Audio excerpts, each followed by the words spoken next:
여러분 안녕하십니까, 진성호입니다. 이재명 더불어민주당 대표가 오늘 1심 선거법 재판에서 징역 1년형의 집행유예 2년을 선고받았습니다. 오늘 서울중앙지법 주변에는 이재명 지지자들, 이재명 무죄를 외치면서 많이 모였습니다. 그리고 민주당 의원들도 수십 명이 법원을 찾았습니다. 그런데 이재명의 징역형이 알려지면서 이들은 거의 침통한 표정으로 변했습니다. 지지자들은 울고 불고 난리가 났다고 합니다.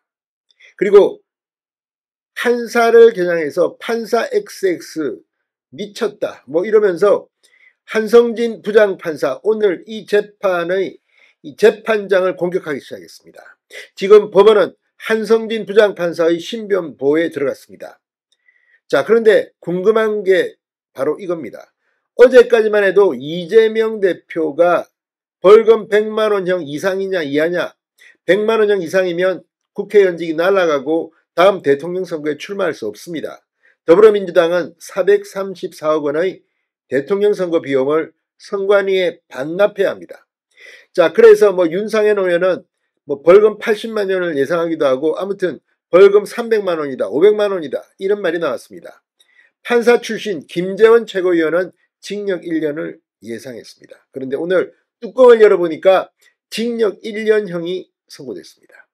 자, 그런데 법조계에서는 선거법 허위사실 공표 혐의로 징역 1년형 집행유예 2년형은 상당히 이례적이라고 합니다. 왜 이런 결과가 나왔을까요? 자, 여기에는 이재명의 전과 기록이 상당한 영향을 미친 것으로 보입니다. 이재명은 전과 사범입니다.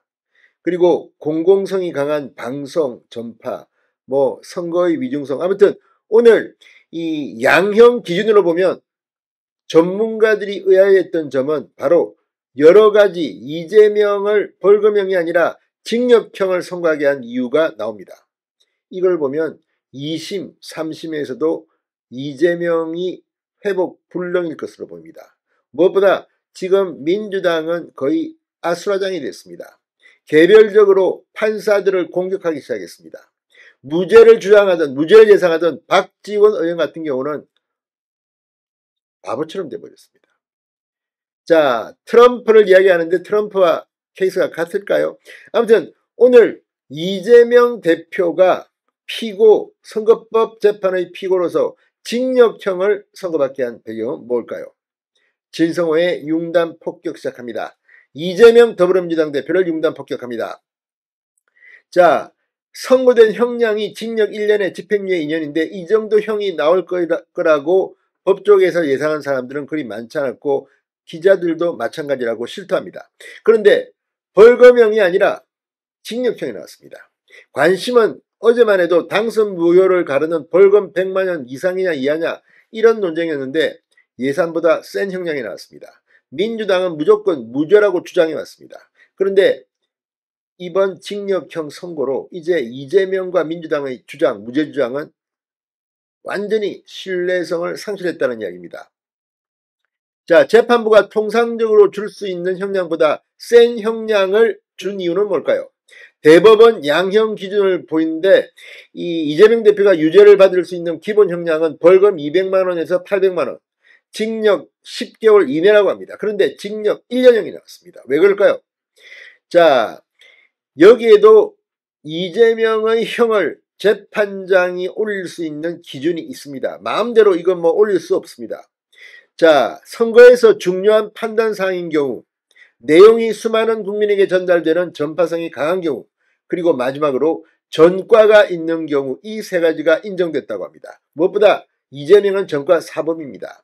지상파 종편 매체나 국정감사를 통해 허위 발언이 수많은 유권자에게 전달됐다는 점, 이재명 대표가 대선 당시 윤석열 대통령과 득표율 차이가 1%도 안 될 정도로 중요한 발언이었으니 책임도 크게 져야 한다는 겁니다. 그리고 가중치를 다 대했을 경우 검찰이 구형한 징역 2년만큼은 아니지만 이에 가깝게 죄가 무겁다는 게 재판부의 판단이라고 합니다. 그러니까 이게 마치 한성진 부장판사가 주관적으로 때린 것처럼 이야기하는 사람도 있습니다. 그러나 그렇지 않습니다. 또 김문기 전 성남도시개발공사 1처장을 몰랐다 이걸 가지고 계속 이재명 측은 물고 늘어지는데 이거는 중요하지 않았습니다. 이 발언은 무죄로 이야기했습니다. 그런데 박근혜 국토부가 협박했다. 바로 백현동 이 국정감사 발언을 재판부는 중하게 봤다고 합니다. 자, 선거 과정에서 허위 사실을 말한 혐의로 과거에도 이재명 대표는 재판에 넘겨졌습니다. 그게 바로 친형 정신병원 입원 관련 허위 사실입니다. 그런데 이건 무죄 판결을 받았습니다. 당시에도 이게 문제가 없다는 게 아니라 대법원 전원합의체는 표현의 자유가 숨쉴 공간이 필요하다는 이유로 무죄를 선고한 겁니다. 그런데 이번에는 달랐습니다.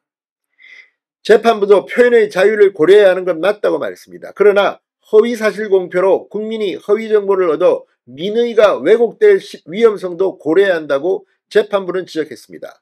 표현의 자유를 인정하기에는 그 해악이 더 크다고 판사는 판단한 겁니다. 자, 그리고 이번 선고가 이재명 대표뿐만 아니라 민주당에도 최악의 결과인 434억 원의 선거 비용을 반납하게 한 위기가 지금 민주당을 닥치고 있습니다. 자, 이 지금 친야 성향, 이재명 지지 이런 커뮤니티 등에는 한성진 부장판사의 프로필을 공유하면서 비난, 공격, 인신공격이 보이고 있습니다. 법원은 물리적 위해를 우려해 판사 신변 보호에 나섰습니다. 과거 이런 사례들이 좀 많았습니다. 그런데 이런 것들이 오히려 이재명의 2심, 3심에 불리한 영향을 줄 겁니다. 아무튼 오늘 이재명의 징역 1년, 집행유예 2년형 이건 정말 많은 사람들을 당황하게 했습니다. 특히 민주당 의원들, 현장에 나왔던 지지자들 오늘 크게 당황하셨어요. 진성호의 융단 폭격이었습니다. 여러분 감사합니다.